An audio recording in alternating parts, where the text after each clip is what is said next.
What's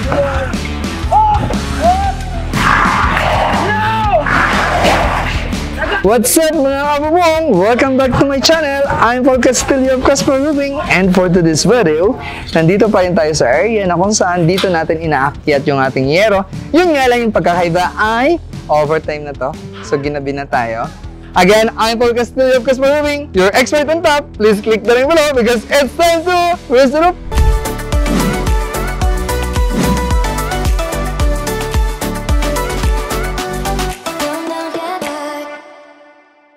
So, ayun, nandito na nga tayo ngayon. May nabago, di ba? May napansin kayo anong pagbabago?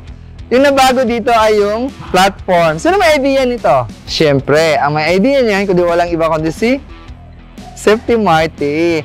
At ano matagal ko na sinasabi yan, na kailangan merong platform talaga yan para hindi tayo mahihirapan magtali.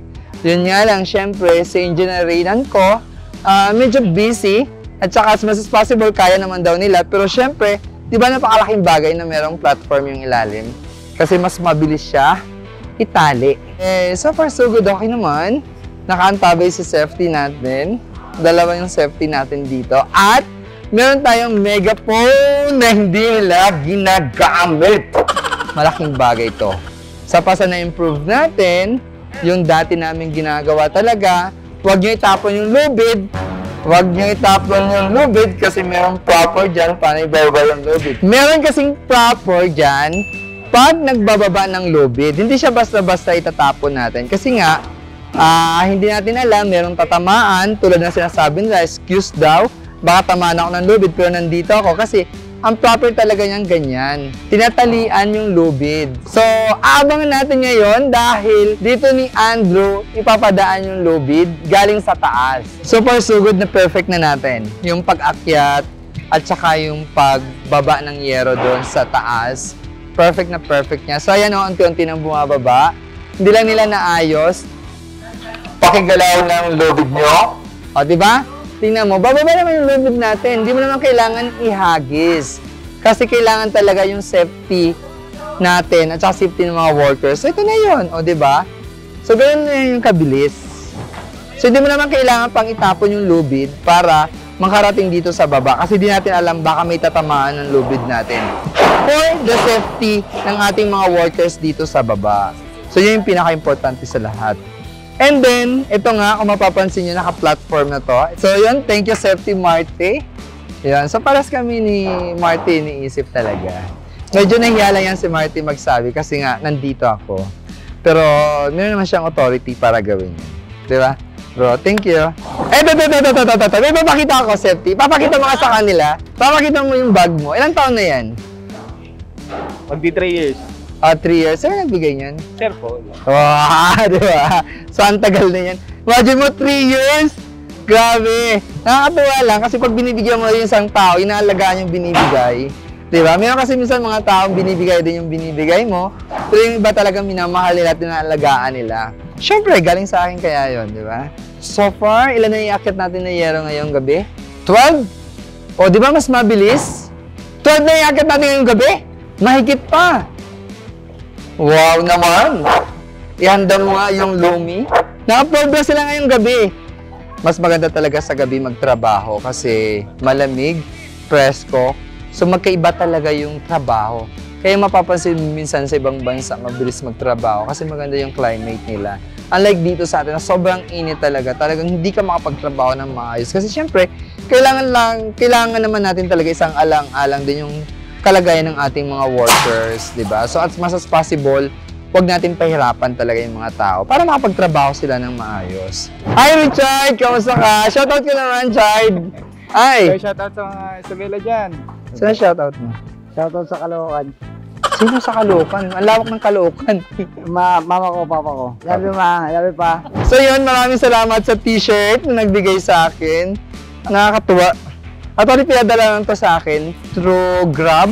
Di ko alam kung sino padala. Ay, parang from my friend in Ateneo. So yun, maraming salamat sa shirt. Sinuot ko na. Raji? Ba si Raji nagpadala nito sa akin? Ay, si Rod! Promote mo yung vlog mo. Nakaraan ka subscriber sa akin nakaraan, ha? Mga kadod, subscribe nyo, Mateo Dudes TV. More on tutorial. Tutorial ng ano? Tutorial ng roping. And tsaka ano pa? Construction? Construction installation. Yan, so yan. Don't forget to subscribe, Mafia Dudes. Ano yan, Enlo. Tinuruan ko maghanap buhay ng roofing. Yun nga lang, hindi na nagtatrabaho sa akin nung natuto. Buti na lang, bumalik siya sa akin. Sabi ko, dito lang siya sa akin, tulungan niya ako. Dahil maraming project sa atin. Pamangkin ka to. Ba't na isipan mo magtrabaho? Ang lakas naman ng influensya sa'yo ni Kuya at ni Tito Rod mo. Taboynok, ano na? Ano pangalan mo, Taboynok? Ha? Primerico. Pamangkin ko yan. So yung mapapansin nyo dito sa amin, pantay-pantay dito sa amin yung treatment. Actually, yung business ko talaga, when I started my business, talagang tinatako talaga sa isip ko na dito sa company ko, pagdating sa trabaho, ay there's no special treatment. Pantay-pantay talaga tayo dito lahat. Kasi even myself, sinasahulan ko yung sarili ko. So pare-paras kami dito, empleyado ng sarili kong kumpanya. So, yun lang yung lagi yung tatandaan. Walang kaibigan, walang kamag-anak, at walang kumpare pagdating sa kumpanya at pagdating sa trabaho.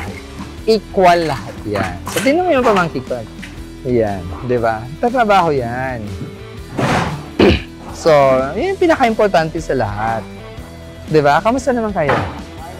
So, mas mabilis siya itali kasi meron siyang platform na tinutungtungan. So, ito yung magiging practice talaga natin. Kasi ever since naman talaga, dun sa una nag-akyat tayo, meron ding platform. May mga plywood din na sapin yun para mas mabilis siya itali talaga. Lagi nating ugaliin na nakabilog siya ng proper bago natin siya iakyat. Hi, Marvin! Mga taga-Bicol. Shout out sa asawa ko. Anong pangalan? Geraldine.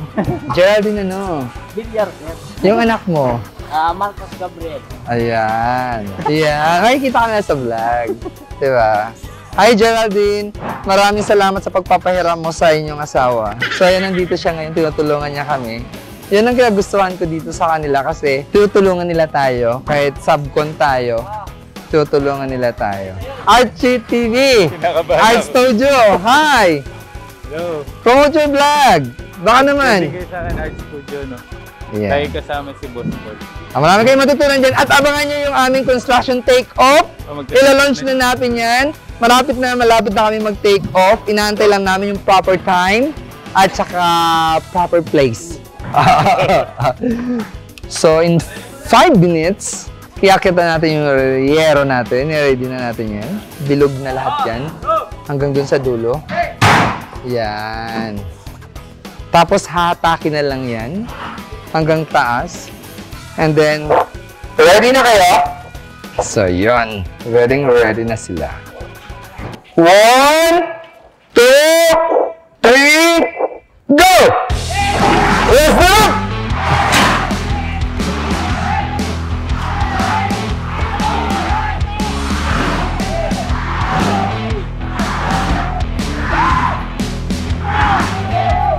So ayun, nakapag-akyat na nga tayo ng yero. Actually, pang 12 na natin na iakyat yan.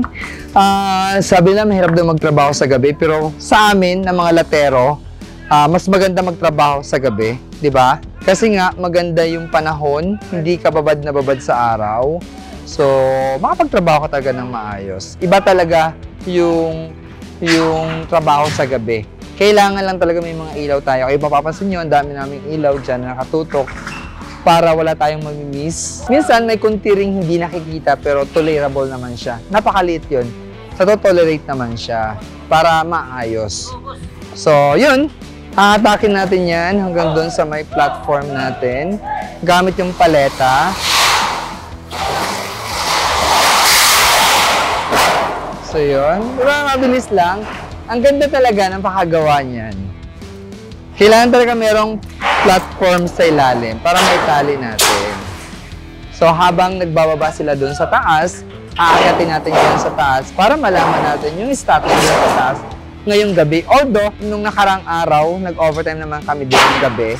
So, nakita nyo naman yung situation. Although, medyo alanganin pa that time dahil hindi pa talaga halos napapractice. Pero this time talagang sanay na tayo pag-akyat. Nasa 30 plus mahigit na kami na naakyat na yero.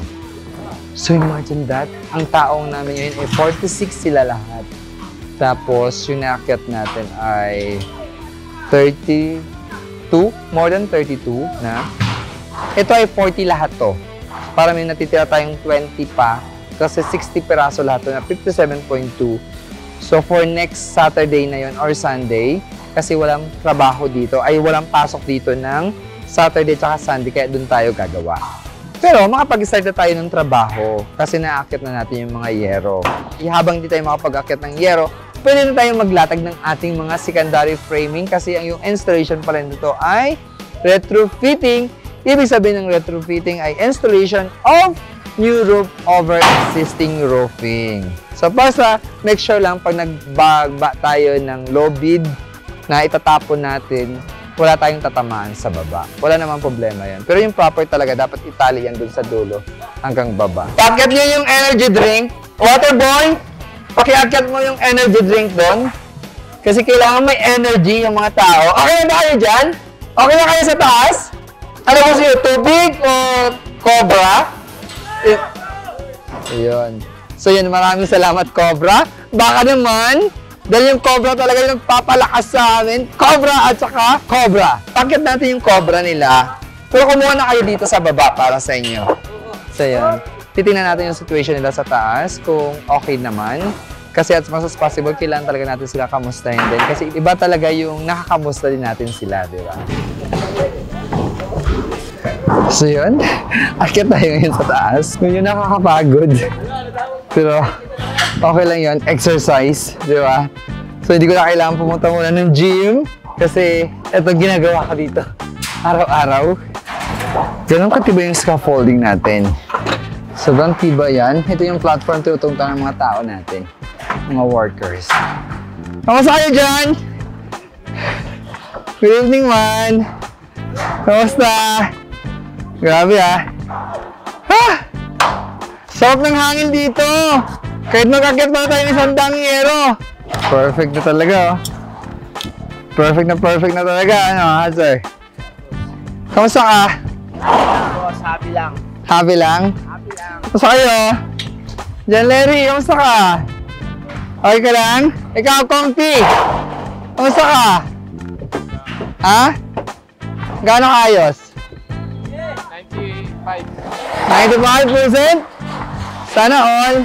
Shout out sa asawa ko sa Ricumbel, si Carmen. So yun, nandito tayo ngayon sa taas ulit. Alamin natin yung situation nila. So far so good, okay naman sila. Okay na ba kayo? Okay lang po. Ayun, good na good. Lalo na pag meron silang energy drinks at saka sound, syempre. Pinaka-importante yung sound nila. So Sting and Cobra, baka naman. Ano masarap dyan, Larry? Cobra or Sting? Parehas. Naghatak ako ng yero ba? Makita ko sa inyo. Nakatak ba si boss? Siyempre, matagal na ako hindi nakapag-gym. So maghatak tayo. Handa mo. Ilang yero gusto niyo hatakin ko? Hanggang matapos, boss. Sige. Nahaman mo ako? Ginagawa ko yan. Lalo na wala akong punta sa gym. Sorry, fitness first, di ba? Sorry, fitness first. Coach Jojo, hindi ako nakapag-gym kasi alam nyo naman, nakakapag-exercise ako rito. So, panarin mo to. Ay muna, kaya rin.